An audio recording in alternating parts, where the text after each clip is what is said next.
तो हाँ जी, आपने मुझे इस लड़के की डिटेल भेजी है विघ्नेश पटेल की। और आपने बोला ये आपका बेटा है। और इसकी यहाँ पे कुंडली बनी है वृश्चिक लग्न की, और ये कुंडली यहाँ पे मैंने बना रखी है। अब देखो जी, इस वाले की, इस लड़की की कुंडली है कैसी। तो इसके ग्रह अच्छे भी हैं, कुछ ग्रह इसके खराब मुझे लगे हैं। खराब खास कर इसका एक तो मुझे गुरु लगा जो कि नीच का बैठा है। नीच के ग्रह अच्छे नहीं होते। गुरु नीच का है, और यहाँ पे बुध भी नीच का बैठा है। ये दो ग्रह मुझे इसके ज्यादा खराब लगे हैं। शुक्र अच्छा है, चंद्रमा अच्छा है, सूर्य अच्छा है, मंगल अच्छा है। और बाकी शनि जो है रले मिले फल देगा। पूरा आपको मैं विस्तार में समझाऊंगा। आपने बोला था कि आपका जो लड़का है वो कनाडा में रहता है, और उसके विवाह के बारे में आपने पूछा है, और भी कैरियर, काम काज, आगे जीवन कैसा होगा। पूरा विस्तार में आपको मैं समझाऊंगा। सबसे पहले देखो जी, आप समझो कि जो कुंडली होती है इसमें होते हैं 12 घर। और 12 घर पहले आप समझ लो, वो मैं लिख देता हूँ। ये है इस लड़की की कुंडली में पहला घर, ये है दूसरा घर, तीसरा, चौथा, पांचवा घर, ये है छठा, सातवां, आठवां, नौवां, 10वां, 11वां, और ये 12वां घर। अब ये जो 12 घर मैंने लिखे हैं, इन घरों से इस लड़के के जीवन के बारे में कुछ ना कुछ पता किया जाएगा। जैसे कि पहले घर से हम पता करेंगे इस लड़के का शरीर कैसा होगा, हेल्थ कैसी होगी, स्वभाव कैसा, रंग रूप कैसा। पहले घर को देखना पड़ेगा। दूसरे घर से लड़के का धन जोड़ना देखेंगे। तीसरा घर इसके छोटे भाई बहनों का है। चौथे घर से लड़के की माता, मकान और वाहन का सुख देखेंगे। पांचवें घर से इसके बच्चे देखेंगे। छठे घर से शत्रु, रोग, कर्जा देखेंगे। सातवां घर है इसकी पत्नी का। आठवें घर से इसकी उम्र देखेंगे। नौवें घर से भाग्य है। 10वां घर काम काज का है, पिता का भी है। 11वां घर है आमदनी, लाभ। और 12वें घर से लड़के के खर्चे देखेंगे। तो आपने यहाँ पे देखो जी, मेरी दो बातें नोट करनी है। पहली बात, जो मैंने 12 घर लिखे हैं इनको याद कर लो। और दूसरी बात, इन 12 घरों से जो कुछ देखा जाएगा वो याद कर लो। अब आप ये देखो कि आपने इस लड़के के बारे में क्या देखना है, वो घर देख लो। जैसे कि मान लो आपका इस लड़के को लेके सवाल है इसके काम काज के बारे में। तो 10वां अगर कुंडली में काम काज का होता है, और 10वें घर में नंबर एक लिखा है, 5 नंबर, 5 है सिंह राशि। सिंह राशि का जो मालक है वो है सूर्य ग्रह। तो इसका काम काज अगर देखना है 10वां घर, और 10वें घर के मालक सूर्य को देखना पड़ेगा। ऐसे ही अगर हमने इस लड़के का भाग्य देखना है, 9वें घर से भाग्य देखा जाता है। और 9वें घर में नंबर लिखा है 4। 4 है कर्क राशि, मालक बना चंद्रमा। तो भाग्य देखना है हमें, चंद्रमा को देखना पड़ेगा। तो मेरा कहने का आपको मतलब समझ आ चुका है कि जो भी कुछ देखना है हमें कुंडली में, वो घर देखना है। और घर का जो मालक बना होता है वो मालक देखा जाता है। अब देखो जी, 9 ग्रहों में से इसके क्योंकि ग्रह अच्छे भी हैं, कुछ ग्रह इसके खराब भी हैं। अब ये जो ग्रह होते हैं ये ज्यादा एक्टिवेट कब होते हैं, जब इनकी चलती है दशा। और दशा होती है मेन दो प्रकार की। एक होती है महादशा, एक अंतरदशा। महादशा जो होती है काफी बड़ी होती है, जो कि इस लड़के के ऊपर चली हुई है अभी, राहु ग्रह की। कब चली है? ये 2009 में चली हुई है। पिछले कई साल हो चुके हैं। अभी ये छठा महीना 27 में जाके खत्म होगी। तो इस लड़के के मतलब जीवन के ऊपर अभी सबसे बड़ा असर है इस राहु ग्रह का, जिसकी चली हुई है महादशा। महादशा मतलब इसके लाइफ में अभी जो चीजें हो रही हैं लड़के की, वो राहु की वजह से हो रही हैं। इसका इसके ऊपर देखो जी, राहु का जो असर है वो आप समझ लो कितना है, वो है 80%। इसकी मतलब 100 में से अगर 80% जो चीजें हो रही हैं वो कहीं ना कहीं कारण ये राहु है। जो भी मतलब ये खा रहा है, पी रहा है, काम कर रहा है, ये राहु की वजह से हो रही है। बाकी इसके ऊपर असर है सूर्य का भी, जिसकी चली है अंतरदशा। ये जनवरी 24 से चली है, और 11वां महीना 24 में अभी खत्म हो जाएगी। तो हमने क्या देखा कि ये जो 9 ग्रह हैं, यहाँ पे देखो जी, मेरी बात और नोट कर लो, असर इसके ऊपर 9 ग्रहों का है। मतलब इसके ऊपर आज भी शुक्र का असर है, चंद्रमा का असर है, लेकिन इन ग्रहों का असर कम है। ज्यादा असर इस राहु का है, और दूसरा नंबर है इस सूर्य ग्रह का। अब इस राहु की मैं बाद में बात करता हूँ। पहले इसके देखो जी, मैं इसकी कुंडली में जो मुझे ग्रह ज्यादा खराब लगा है वो गुरु लगा है। पहले मैं गुरु की बात करता हूँ कि गुरु मुझे क्यों खराब लगा है, उसको कैसे सही करना है, और वो बुरे फल क्या देगा। और आपको जैसे मैंने अभी बोला था कि ये जो ग्रह हैं इन ग्रहों का कोई मालक होता है। अब गुरु जो है ये इस कुंडली में इस दूसरे घर का है मालक। दूसरा घर है इस लड़के के धन जोड़ने का। देखो जी, एक होता है धन कमाना। कमाना 11वें घर से देखा जाता है। धन जोड़ना दूसरे घर से, कि ये लड़का अपनी लाइफ में कितना धन जोड़ेगा, कितना इसका बैंक बैलेंस होगा, कितना अमीर बन पाएगा, धन की स्थिति कैसी होगी, धन को लेके दिक्कतें आएंगी जो नहीं, मतलब धन की जानकारी लेनी है, दूसरा घर देखना पड़ेगा। और दूसरे घर में क्योंकि फार्मूला मैंने आपको भी क्या बोला है कि घर का मालिक देखो, तो दूसरा घर है धन का, दूसरे घर में क्या लिखा है, 9 लिखा हुआ है, 9 है धनु राशि, मालिक बना ये गुरु ग्रह। तो इसके धन के बारे में अगर जानना है, हमें इस गुरु ग्रह को देखना पड़ेगा कि गुरु कुंडली में कहाँ बैठा है, अच्छा है या बुरा है। यहाँ पे मेरी एक बात और नोट कर लो, ये जो 9 ग्रह होते हैं, सवाल है कि अच्छे फल क्यों देते हैं, जब ये अपने घर में बैठे होते हैं, इनका अपना भी घर होता है, अगर अपने घर में बैठे हैं बहुत अच्छे फल देते हैं, ये अपने दोस्त के घर में बैठे हैं वहां पे भी अच्छे फल देते हैं, उच्च के बैठे हैं फिर तो बहुत अच्छे फल देते हैं। लेकिन अगर ये ग्रह अपने दुश्मन के घर में बैठे हैं, जो इनका दुश्मन है, तो अच्छे फल नहीं देते। और अगर ये ग्रह नीच के बैठे हैं तो बड़े लेवल पे खराब फल देते हैं। तो इस लड़के की कुंडली में 2 ग्रह नीच के बैठे हैं, एक तो गुरु और दूसरा बुध। अब जो गुरु है, देखो जी मैंने बोला गुरु है इस दूसरे घर का मालिक, धन का मालिक गुरु है, कहाँ बैठा है, तीसरे घर में। तीसरे घर में 10 लिखा है, मकर राशि, जो कि गुरु की है नीच राशि। तो इसका भाई गुरु खराब क्यों है, क्योंकि वो नीच का होके बैठा है। तो नीच का होने की वजह से गुरु खराब फल देगा। क्या खराब फल देगा, गुरु देखो जी धन का मालिक हो कि नीच का बैठा है, गुरु धनहीन योग बना है यहाँ पे, धन का मालिक जब नीच का बैठता है धनहीन योग बनता है। तो धनहीन योग की वजह से क्या होता है, ऐसे लोगों को धन को लेकर दिक्कतें आती हैं, धन खर्च होता रहता है, धन की हानि होती है, धन लाइफ में आता नहीं, धन की कमी होती है, मतलब ये लड़के के साथ भी चीजें होंगी, गुरु की वजह से इसको मतलब धन संबंधी दिक्कतें आएंगी लाइफ में। धन खर्च होना, धन कम आना, धन संबंधी चिंता होना, परेशानी होना, तो कोई ना कोई धन को लेकर दिक्कतें गुरु की वजह से आएंगी। दूसरा अगर धन का तो होता ही है, दूसरे घर से परिवार का भी सुख देखा जाता है, परिवार को भी लेकर दिक्कतें आती हैं, वाणी देखी जाती है, वाणी संबंधी दिक्कतें। और गुरु तीसरे घर में बैठा है, तीसरा घर है छोटे भाई बहनों का घर, अगर इसका कोई छोटा भाई बहन होगा उसको लेकर दिक्कतें आएंगी।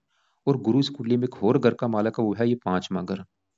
5वें घर में लिखा है 12, 12 है मीन राशि, मालिक इसका भी गुरु है। 5वां घर किसका है, संतान।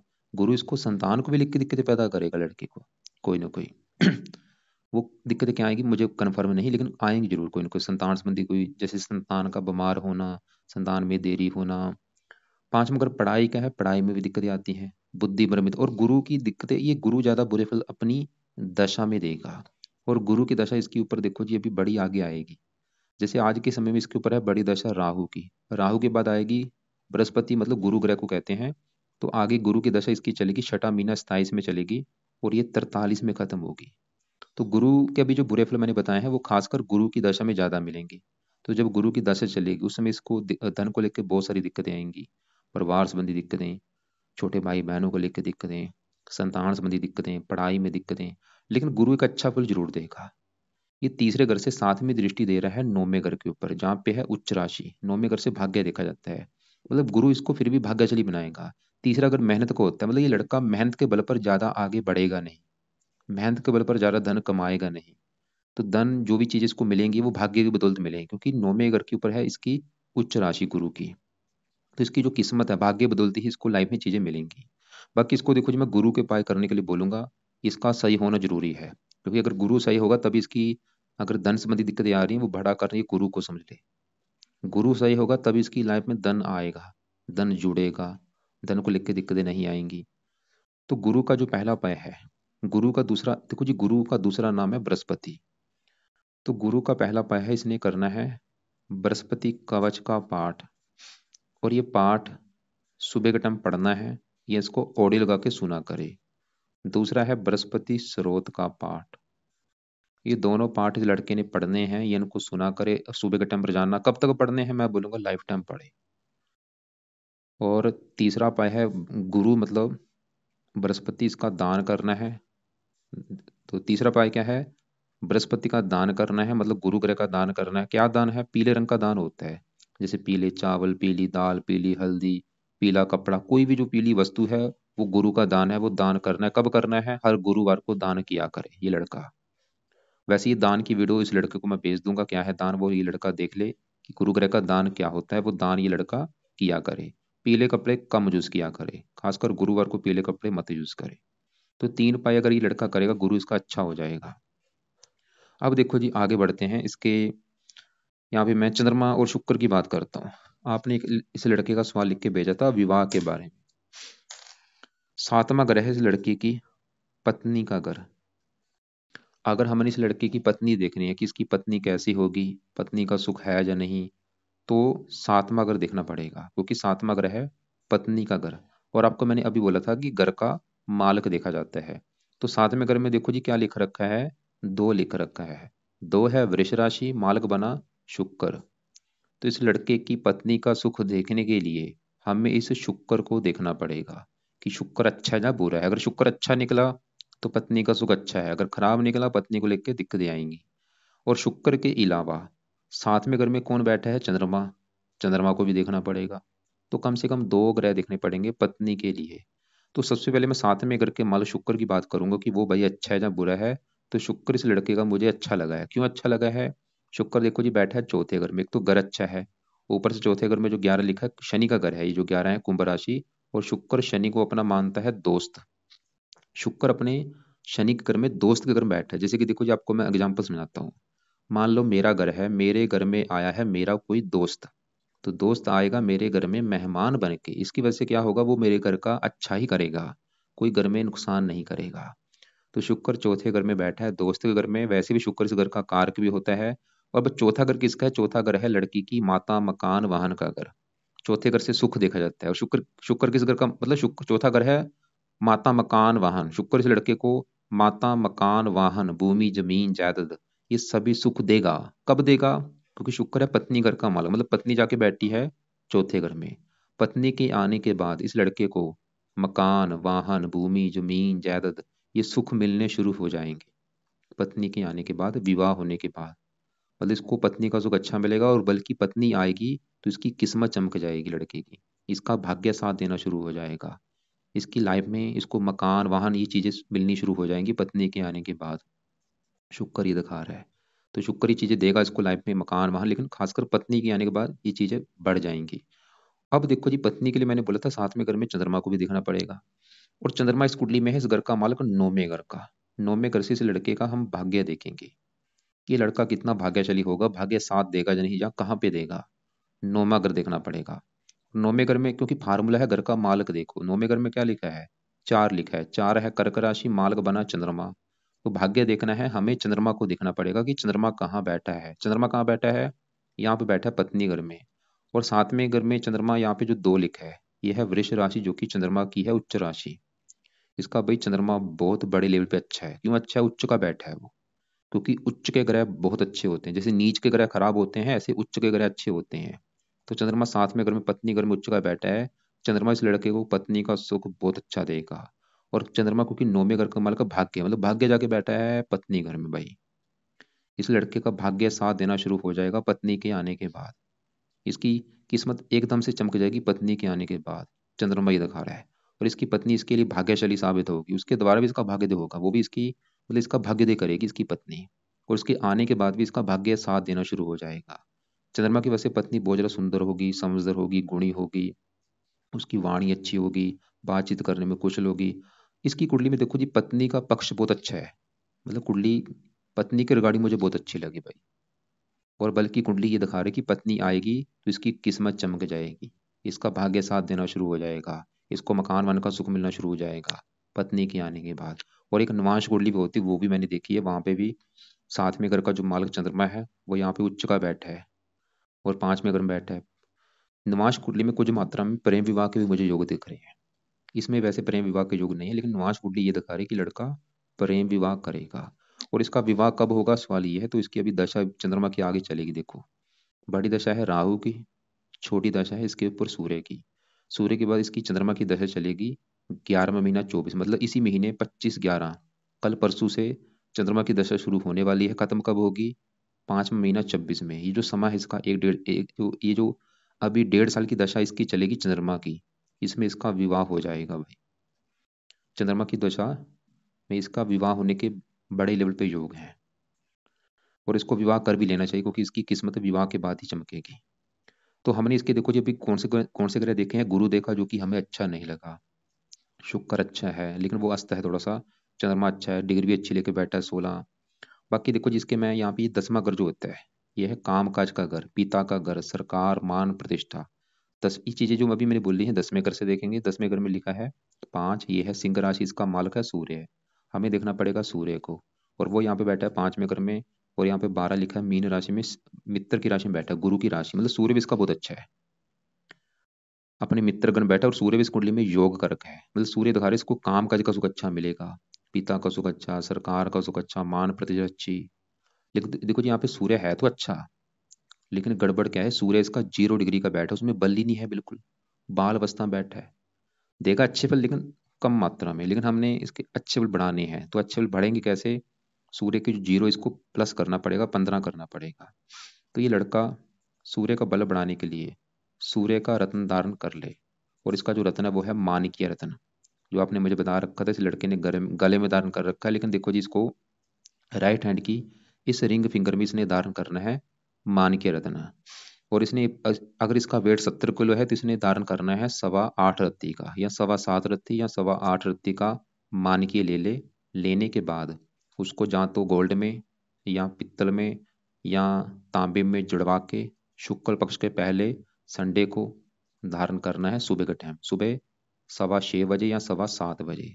धारण करने से पहले कच्चे दूध में या गंगा जल में धो के धारण कर लेना है, और अच्छी क्वालिटी का कर लेना रतन तार, तभी वो काम करेगा, और वैसे ही डुप्लीकेट कर रखा है टाइम वेस्ट है, कोई फायदा नहीं। और आपने बोला था इसने पुखराज भी कर रखा है, भूल के धारण मत कर ले, उल्टा नुकसान बहुत ज्यादा होगा, क्योंकि रत्न क्या करता है, पावर बढ़ाएगा, जैसे इसका सूर्य अच्छा है तो सूर्य का मान क्या किया, तो सूर्य के अच्छे फल बढ़ जाएंगे। अब गुरु इसका खराब है, नीच का है, तो गुरु का पुखराज धारण करेगा तो बुरे फल बढ़ जाएंगे, भाई बोल के पुखराज धारण मत कर ले, जो गले में धारण कर रखा है उसको तुरंत अभी उतार के रख दे साइड में, आधी दिक्कत इसकी वैसी दूर हो जाएंगी। वो तो भाई नीच का बैठा ऊपर से पुखराज धारण कर रखा है, कमाल की बात है, बिल्कुल धारण नहीं होगा वो रतन पुखराज, करने हैं सिर्फ गुरु के जो पाठ पूजा मैंने बोले हैं वो करने हैं। अब सूर्य हमने देखा है तो अच्छा, लेकिन मैंने क्या बोला वो बलहीन है, उसका बल बढ़ाने के लिए रत्न धारण करवा देना, जो गले वाला है वो भी आप करवा सकते हैं। और अब देखो जी यहाँ पे बुध की बात करूं, बुध इसका मुझे खराब लगा है। बुध क्यों खराब है, क्योंकि वो ये जो 12 लिखा है मीन राशि में नीच का बैठा है। क्या खराब फल देखो, बुध जिस घर का है मालक, बुध है इस कुंडली में इस 11वें घर का मालक, 10वां घर कुंडली में कामकाज का होता है, 11वां घर है लाभ, आमदनी, बड़े भाई बहन, इच्छा पूर्ति, और 11वें घर में क्या लिखा है, 6, 6 है कन्या राशि मालक बुध। हमें देखना पड़ेगा बुध को कि बुध कहाँ बैठा है, अच्छा या बुरा है, और बुध इसका नीच का बैठा है, तो बुध इस 11वें घर को लेकर दिक्कतें पैदा करेगा, मतलब आमदनी को लेकर दिक्कतें आएंगी, कामों में लाभ नहीं होगा, प्रॉपर इच्छाएं पूरी नहीं होने देगा, और भी बुध वैसे भी बिजनेस का कारक है, बिजनेस में दिक्कतें, मतलब इसका बुध सही होगा तभी इसकी इनकम बढ़ेगी, लाभ होगा। अब देखो जी इसके दो मेन गुरु के मालक खराब है, दूसरा अगर धन का मालक गुरु वो नीच का बैठा है, 11वां अगर आमदनी का मालक वो नीच का बैठा है, 11वां अगर लाभ का भी है वो नीच का बैठा है, कैसे ये लड़का लाइफ में धन कमाएगा। हाँ ठीक है, इसकी किस्मत मतलब पत्नी के आने के बाद चमकेगी, कुंडली दिखा रही है। तो यहाँ पे बुध का भी इसको मैं पाठ बोलूंगा किया करे, तो बुध के लिए क्या करे, बुध कवच का पाठ ये पढ़ लिया करे, ये पाठ सुबह के टाइम पढ़ना है, इसको या सुना करे या पढ़ा करे, और कभी टाइम लगे तो बुद्ध के जो देवता हैं गणेश जी का भी पाठ पूजा कर लिया करें।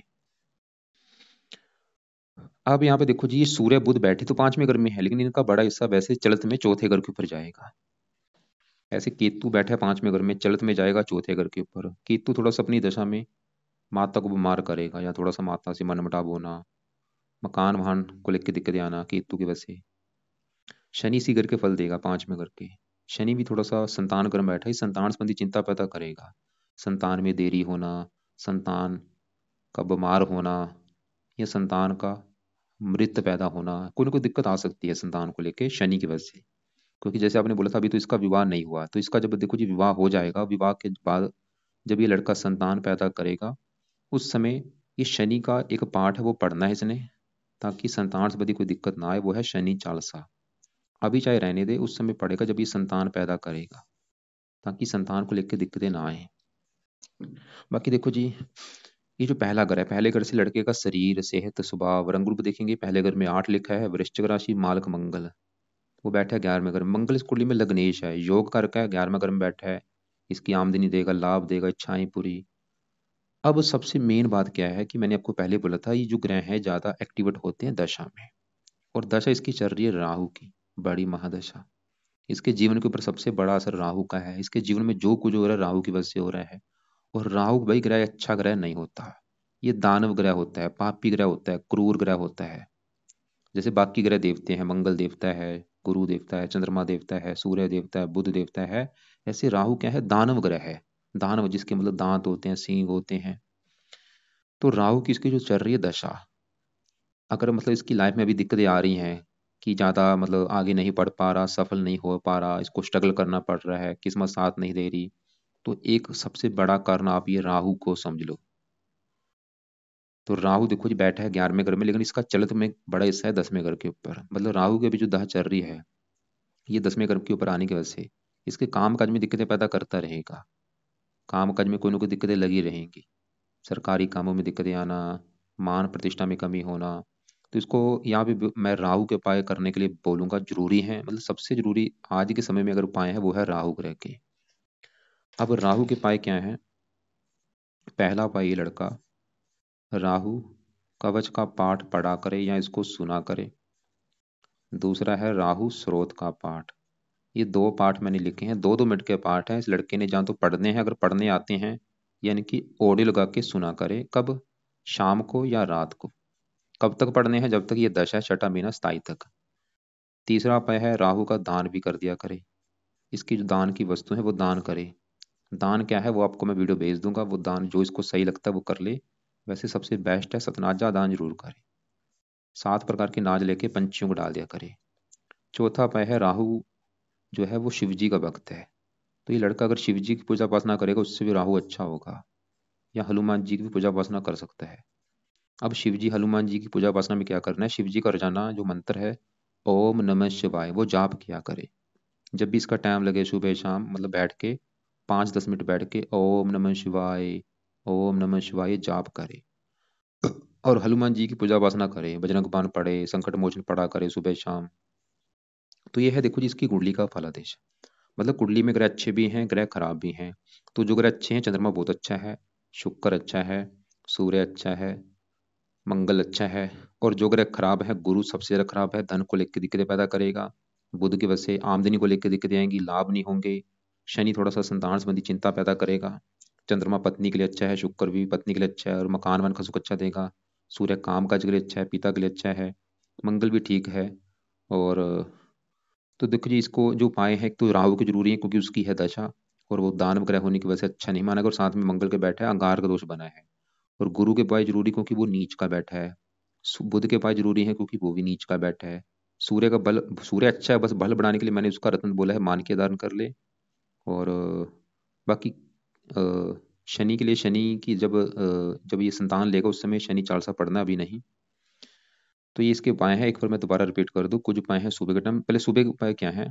जब ये सुबह उठेगा लड़का, सुबह बृहस्पति कवच, बृहस्पति स्रोत, ये दोनों पाठ पढ़ने हैं या इनको सुना करे। और इन्हीं के बाद बुध कवच का पाठ पढ़ ले। तो 3 पाठ हैं, बृहस्पति कवच, बृहस्पति स्रोत और बुध कवच। ये सुबह के टाइम पढ़ने हैं या इनको सुना करे। और इनको रिपीट भी कर सकता है, मतलब एक बार पढ़ लिया है दोबारा फिर पढ़ ले। और रात के समय राहु कवच, राहु स्रोत, ये दोनों पाठ पढ़ने हैं या इनको सुनना है। और इन्हीं और इसके बाद देखो जी मैंने बोला है राहु के लिए शिव जी की पूजा उपासना बोली है।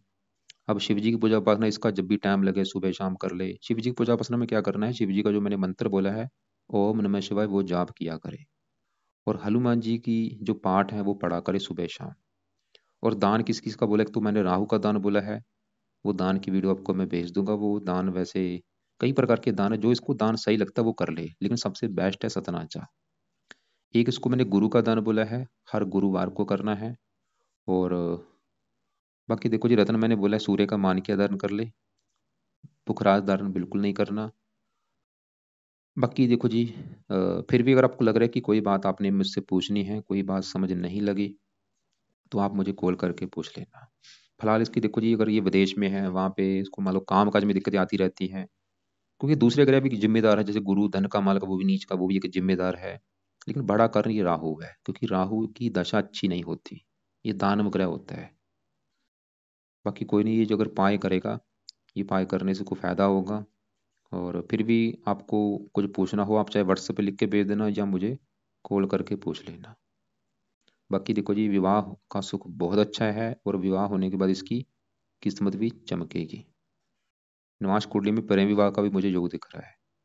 संतान संबंधी थोड़ी सी चिंता शनि पैदा करेगा, लेकिन शनि चालीसा अगर पड़ेगा वो दिक्कतें नहीं आएंगी। लेकिन यहाँ पे संतान की भी बारे में अगर सही जानना है वो पति पत्नी दोनों कुंडली देख के डिसाइड होगा।